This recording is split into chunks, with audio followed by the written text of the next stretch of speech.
In this chapter, you confront the quadratic equations. And a quadratic equation is a second-degree polynomial equation. For example, 2x squared minus 3 equals to negative 5x is a polynomial equation because the terms are all, if they're x's, they have integer powers. And the highest power is 2, right there. So that makes it a second-degree equation. And second-degree equations have become to be known as quadratic. So it's the next step up from the linear equations with which we began this course. And there are several methods of solving these. You've probably seen this if you looked over my chapter 6.0 stuff, my review of factoring. I do cover solving by factoring, but I want to review it again for this chapter just to make sure everybody has it. Alright, so first thing I'm going to do is to reorganize the equation into descending powers. And so I do that by adding 5x to both sides in order to sort of bring the 5x over to the left side. So we end up with 2x squared plus 5x minus 3 equals to 0. And notice I says writing it in descending powers. That means we began with the squared term, the x squared term, and then the first power term, just the x term, is also called the linear term. And here's the non-zero constant. It equals 0. Well, it turns out that our technique of solving this, when possible, we want to try to solve it by factoring. And so can we factor this polynomial? Of course, I made up the problem, so it should factor. And let's see. In order to get 2x squared, I need 2x times x. So there's 2x squared. 3, there's only one way to break up 3, 1 times 3. So the question is, where does the 3 go and where does the 1 go? Let me try this one first. If I put the 3 here and the 1 there, then in order to get plus 5x, I need plus 3x and plus 2x. So let's see if this works. I have 2x squared plus 2x plus 3x is 5x. That's good. Plus 3. Whoops. Doesn't work, does it? So it doesn't factor because I don't get a negative 3 when I multiply it back. Well, that tells us that we should probably change the 3 and 1 position. So I'll switch those. And we also need a negative sign, or at least one negative sign in order to produce a negative. Alright, so what would it be? It was 1 here and 3 there. It equals to 0. Alright, so this gives me 6x. And I want a plus 6x and a minus 1x. So let's check that. Got 2x squared. 6x minus x is 5x. And negative 3. So the factoring checks out. And here we come to the small miracle in all this. Why are we factoring? We're multiplying two numbers together and we're getting 0. And what happens when you multiply two numbers together to get 0? Doesn't that mean that at least one of those numbers has to be 0? Have you ever seen two numbers multiplied together equals 0, and both these numbers were not 0? No, I haven't either. It's not possible in a real number system. It is possible to see something like that in other kinds of algebra systems, but not in our ordinary real number system. So the what we call the zero product property means that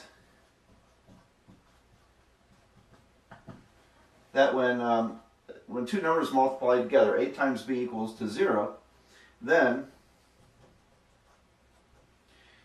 a equals to 0 or b equals to 0. So again, zero product property. When you multiply two numbers together to get 0, then the first one is 0 or the second one is 0. They could both be 0 also. Alright, so that's what we're going to take advantage of here. When this equals to 0, then either this number, think of this 2x minus 1 as a number, either 2x minus 1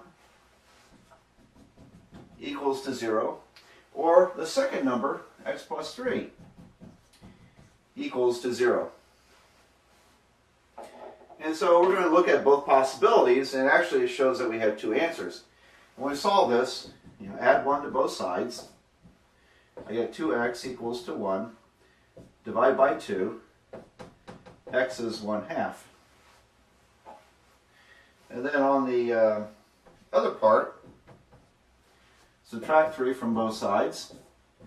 X equals -3. So my answer is x equals to 1/2 and 3. So there's our answer. These do check in the original problem. For example, 3. If I put 3 up here, this would be 3 squared is 9. 2 times 9 is 18.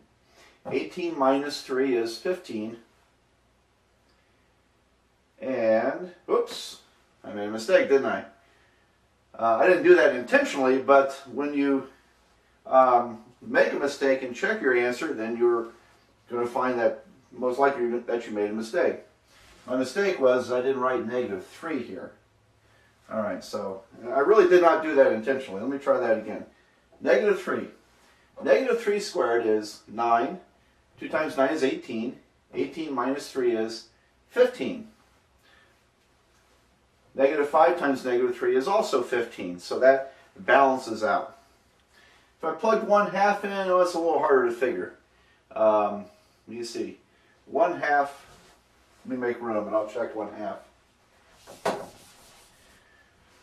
2 times 1/2 squared minus 3 should equal to -5 times 1/2. Well, 1/2 squared is 1/4, just 1/2 times 1/2. -5 times 1/2 is -5/2. 2 times 1/4 is 1/2. 1/2 minus 3, well, 3 is 6/2. And so 1/2 minus 6/2 is -6/2. And that also checks. All right, well, very few people make mistakes from here on down as far as, once you separate these linear factors and set them equal to 0, not many people mess that up. Then a lot of people screw up these problems because they don't check their factoring. So I would say, as long as you're checking your factoring, you probably don't need to check this, unless you want to check these into here, which is a good idea. That would have caught my mistake. But the other error in this particular kind of problem is sometimes people will, when they bring these together, if you don't write it in descending powers, let me show you what it looks like.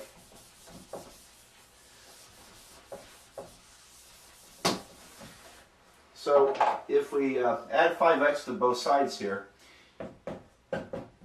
if we write it like this, then you're going to have a heck of a time factoring it. And even if it factored, you would still get a, well, I mean, you could factor this correctly, but it would be difficult because we're all accustomed to factoring when the quadratic part, the trinomial, is written in descending power. So careful there. I've seen people misfactor these because they're using, for example, they may have 2x, x, 1 and 5 somehow, because 1 times 5 is 5. And they'll put something in here to make it work.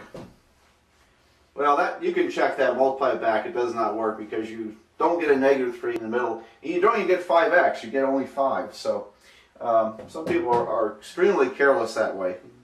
So let's kind of summarize all this. When solving a quadratic equation, first make sure that you've organized and simplified everything on one side and it equals to 0. If it doesn't equal to 0, then you can't use the zero product property to solve the problem. It's going to be much, much tougher. So you need to simplify it. Everything goes on one side, equals 0. Descending powers. Factor it. Check your factoring. set each factor equal to 0 and solve those. And so this is solving quadratics by factoring. Now, the purpose of this chapter is to show you what happens when you can't factor. How do you solve these? And so we'll get there in the next couple of videos.